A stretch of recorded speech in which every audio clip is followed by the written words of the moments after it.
Salut à tous, bienvenue sur Natural Nikavi. Dans ma vidéo d'aujourd'hui, je vais tout vous dire sur ma première expérience avec de la coloration et je vais vous montrer le produit que j'ai utilisé et enfin je répondrai à toutes vos questions. Avant de se lancer dans la coloration, il faut être sûr que c'est ce que l'on veut et bien s'y préparer car après il n'y aura pas de marche arrière possible. Se préparer à la coloration consiste à s'assurer que ses cheveux sont suffisamment sains et nourris pour pouvoir supporter le traitement qu'ils vont subir. Donc au moins 3 mois à l'avance, faites des soins régulièrement à vos cheveux, coupez vos pointes, bref, chouchoutez vos cheveux. Ensuite vient le choix de la coloration. La couleur qui vous fait envie peut être vendue sous plusieurs marques. Alors prenez la peine de regarder les revues sur le net des autres personnes qui ont déjà eu à utiliser ces marques et ce qu'ils en pensent. Et du rendu sur leurs cheveux pour avoir au moins une idée de ce que vous pourrez obtenir sur vos cheveux. Si vous avez envie d'une coloration juste passagère, choisissez un produit semi-permanent, c'est-à-dire que la coloration va s'enlever au fur et à mesure que vous ferez vos shampoings. Mais si vous avez vraiment envie d'une coloration à long terme, alors choisissez une teinture permanente, c'est-à-dire qu'il ne va pas s'enlever au fur et à mesure des shampoings, mais au fur et à mesure que vos cheveux vont pousser. Ne prenez pas de coloration contenant de l'ammoniac, car l'ammoniac fait décoller les cuticules des cheveux et cela est très agressif pour les cheveux. L'ammoniac endommage et irrite les cheveux et petit à petit ceux-ci deviennent perméables, poreux, abîmés, puisque les cuticules qui recouvraient le cheveu ne le font plus. L'ammoniac peut causer également de nombreuses allergies, donc ne choisissez jamais une coloration ou tout produit contenant de l'ammoniac. Faites un test de la coloration sur quelques brins de cheveux morts, comme ça vous aurez une idée du temps de pose nécessaire pour obtenir la couleur de votre choix. Faites un test sur votre peau pour être sûr de ne pas faire de réaction allergique au produit en suivant les indications de la boîte. La veille du jour où vous allez teinter vos cheveux, faites un shampoing, un masque et un après-shampoing. Cela va enlever toute saleté de vos cheveux et ils seront prêts à recevoir la coloration. Après avoir respecté toutes ces étapes avant la coloration, c'est enfin le moment de teinter, colorer vos cheveux. Et je vais vous montrer le produit que j'ai utilisé. Alors, il s'agit de Textures and Tones de la marque Clairol Professionnelle. C'est une coloration qui est designée pour les femmes de couleur. Et c'est une teinture permanente. Donc j'ai fait le choix d'une teinture permanente. J'ai choisi cette marque parce qu'il n'y avait pas d'ammoniac dans les ingrédients. Et je vais vous lire les ingrédients. Le premier ingrédient de cette coloration, c'est de l'eau. Entre autres, une série de produits alcoolisés, du propylène glycol, de l'exylène glycol, etc. Plein d'autres. Mais également plein d'extraits d'huile naturelle, à savoir le jojoba, le jasmin, l'aloe et des extraits de fleurs. Mais pour décolorer les cheveux, pour permettre à la coloration de pénétrer dans le cheveu, ce produit contient du peroxyde d'hydrogène. Le peroxyde d'hydrogène, c'est ce qu'on appelle également de l'eau oxygénée. Et le peroxyde d'hydrogène est un produit que l'on retrouve dans la plupart des colorations. La couleur de mon choix, ça a été du blanc miel. Et après avoir fait plusieurs recherches, j'ai vu que ça me donnerait plutôt des teintes cuivrées. Donc c'est ce qui m'a plu. À l'intérieur de la boîte, vous avez un applicateur, un booster de couleur et un après-shampoing pour le moment où vous allez rincer vos cheveux. Et ce qui est très important, c'est la notice. C'est très important de lire la notice avant de se teinter les cheveux pour pouvoir connaître toutes les étapes et tout ce que la marque recommande de faire sur les cheveux.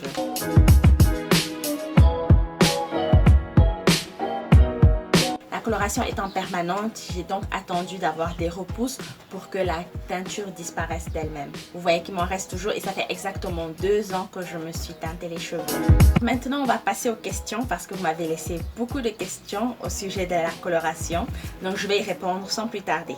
Je vais lire les questions directement pour vous répondre plus facilement. Alors, la première question, quelle coloration as-tu utilisée? J'y ai répondu, j'espère. Je cherche à me colorer les cheveux et je ne sais pas s'il faut passer par une décoloration puis une coloration pour obtenir cette couleur ou juste une décoloration. Ce que je veux vous dire, c'est que ça dépend des produits que vous utilisez. Ça dépend vraiment de chaque marque. Je ne suis pas spécialiste. Moi, j'ai utilisé un produit qui me permettait de faire directement les 2 en 1. Comme ça me diminuait le travail. La question, est-ce que les cheveux se cassent? Oui, les cheveux se cassent quand on ne fait pas un suivi approfondi des cheveux.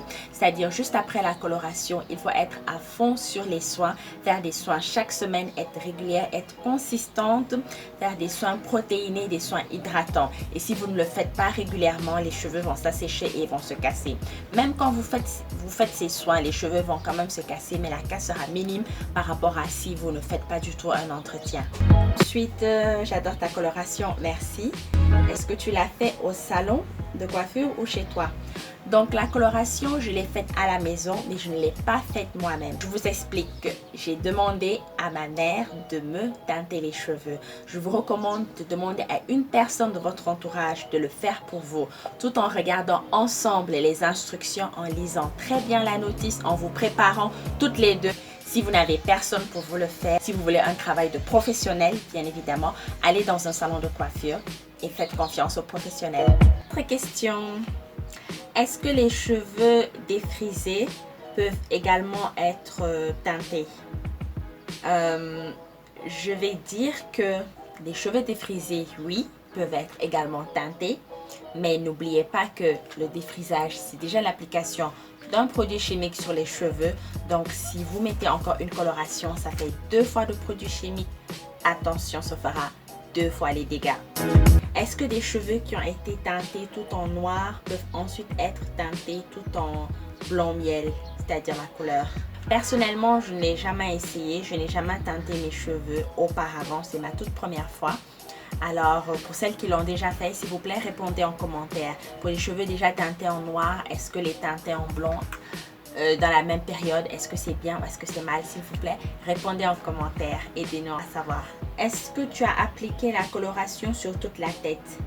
Non, je n'ai pas appliqué la coloration sur toute la tête, tout simplement parce que j'ai beaucoup de cheveux. Donc le produit n'a pas suffi pour toute la tête. Mais c'est vrai qu'au départ, je ne voulais pas faire toute la tête. Je voulais faire une espèce de dégradé, c'est-à-dire avoir la coloration à l'avant et que ça dégrade un peu moins jusqu'à l'arrière. Finalement, j'ai pas eu ce dégradé parce que la coloration est finie juste au niveau de l'avant. Et je n'avais qu'une seule bouteille. Donc voilà. Mais j'étais très satisfaite du résultat après. J'ai bien aimé le rendu. Donc c'est pour cela que j'ai les cheveux noirs à l'arrière et les cheveux colorés à l'avant. Quand je me suis teinté les cheveux, j'ai eu les racines qui étaient très claires et je n'ai pas du tout aimé ça. As-tu eu le même problème? Oui, j'ai eu ce problème également. C'est que les racines étaient très claires au début. C'est pour cela que j'avais un peu de mal à assumer ma coloration au début. Je mettais tout le temps des foulards sur la tête pour cacher les racines et tout.